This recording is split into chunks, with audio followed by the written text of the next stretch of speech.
নির্বাচনী প্রচারে শওকত মোল্লাকে নিয়ে আইএসএফের চোর চোর মাতচোর গান নিয়ে মুখ খুললেন শওকত মোল্লা।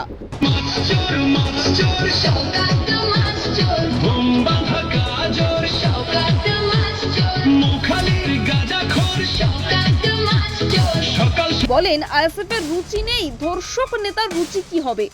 ভোট পর্ব শেষ হতেই শওকত মোল্লা সাংবাদিকদের সামনে সরাসরি আইএসএফকে আক্রমণ করেছেন। তিনি বলেন আইএসএফ এর নেতারা এমন কর্মকাণ্ডে লিপ্ত যে তাদের রুচি নিয়ে বলার কিছুই নেই। এক নেতা মহিলার সঙ্গে 3 বছর মেলামেশা করার পর ছেড়ে দিয়েছে এবং ধর্ষণের অভিযোগেও জড়িত।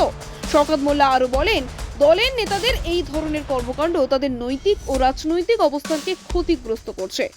আমার মাথা এসব নিয়ে ব্যথিত নয়, আমি জনগণের জন্য কাজ করতে চাই। তিনি বলেন তিনি আইএসএফ এর সমর্থকদের নাচানাচি ও বিতর্কিত প্রচার কৌশলকে লক্ষ্য করেছেন। মাত্র নিয়ে গান গাওয়া এবং প্রকাশ্যে নাচানো এগুলো দলের শোভা বৃদ্ধি করে না, বরং তাদের রুচি ও নৈতিক মানের প্রশ্ন তোলে। শওকত মোল্লা উল্লেখ করেন এবং শেষে তিনি বলেন আমি ব্যক্তিগত আক্রমণ করতে চাই না, তবে জনগণ যেন বুঝতে পারে কোন দলের নেতারা কি ধরনের আচরণে লিপ্ত। আমাদের লক্ষ্য শুধুমাত্র সুষ্ঠু নির্বাচন এবং জনগণের স্বার্থ। দক্ষিণ 24 পরগনা থেকে গোপাল সিলের রিপোর্ট, ডিএন নিউজ বাংলা।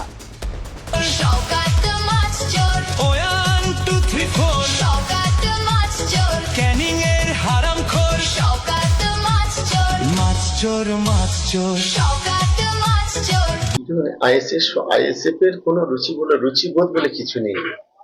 এদের যে নেতা, যে বিধায়ক, সে যদি একটা মহিলার সঙ্গে 3 বছর মেলামেশা করে তাকে যদি ছেড়ে দেয় এবং সে যদি ধর্ষণে কেস করে, সেই দলের নেতা কর্মীদের কতটা রুচিবোধ থাকবে এটা তো আমাদের জানা।